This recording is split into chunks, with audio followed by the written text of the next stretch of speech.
I couldn't believe I got this place for so cheap. Even the building manager seemed surprised when I signed the lease. She was nuts, the last girl. Always complaining about knocking night after night. Just disappeared. The place was smashed. A huge hole in the floor. And her? Gone. I didn't say anything, just thanked the old boy and wished him a good day. But I must admit, as I walked down the hall, I wondered what had happened to make her do that to her home. And what was he saying about the knocking? I let it go from my mind, just laughed it off. I mean, it's just a building, right? I was working on my laptop. The only sound, other than my keyboard, the crazy loud clock ticking in the kitchen. So I just about leapt out of my skin when I heard a soft yet deliberate knock on the door. I got up slowly. No one even knows my address yet, and even if they did, who would visit at this time of night anyway? Another knock. "Who's there?" I asked, trying to keep the fear from my voice and the apartment manager's earlier words from clouding my thoughts. No one responded. I inched closer to the door, my fear fading, turning to annoyance. Whoever this was, it seemed like they were playing with me, and I was in no mood for it. Another loud knock on the door. "Who is that?" I yelled. "What do you want?" Again, nothing. No response. Just more knocking. I grabbed the door handle, braced myself for whoever was out there knocking, and threw open the door. I was ready to give whoever this was a piece of my mind. But my bravado quickly turned to confusion, as I found myself staring at a completely empty hall. I checked both directions, but no one was there. Swallowing slowly, I shut the door and leaned back on it. A wave of relief swept over me, and I had to chuckle to myself. What was I thinking? What would have I done if there had been a 6-foot-tall gorilla out there? Still chuckling, I decided my brain had been the one playing games with me and that it was a sure sign I was overtired from the move. All I needed was to get a good night's sleep. Boy, was I wrong. Every night, 1 a.m., it starts. Knock, knock, knock. A week in, I was a wreck. I had decided to try and get an early night and had just stepped out of the shower when the knocking started again. I was heading to the door with my newly acquired baseball bat, ready to use it on whoever it was that thought this was fun. But I stopped dead in my tracks, the blood draining from my face when I heard a woman's voice whispering, "Kenji." I dropped that bat. No. How the hell does it know my name? My lips trembled slightly as I stood there, a cold breath escaping my lips, unable to form words, unable to move, until the knocking started again, louder, followed by that voice whispering my name. "Kenji." I crept slowly to the door, almost trance-like. I opened the door. Again, nothing.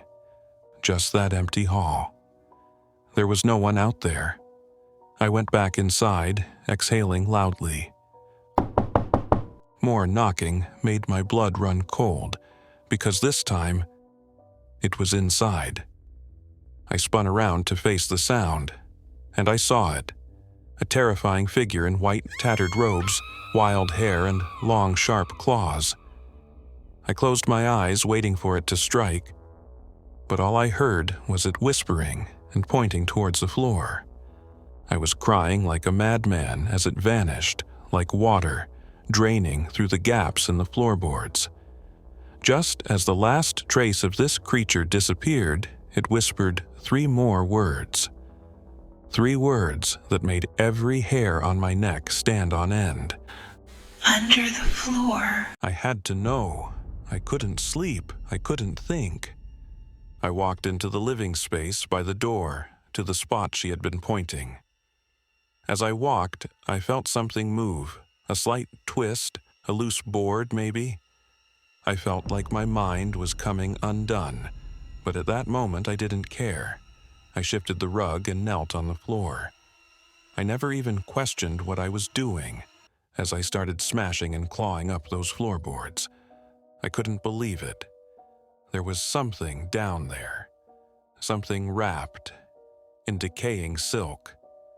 I carefully unwrapped that rotting fabric to find a cracked mirror and a faded photo of a pretty young woman. As I gazed at that photo, I knew it was her, the previous tenant, the girl who disappeared. I called the manager, who begrudgingly made his way to my front door. I carefully handed him the photo, making sure we stayed outside in the hall. I didn't want him to see that tenant number 2 was putting holes in his floors. He glanced at the photo.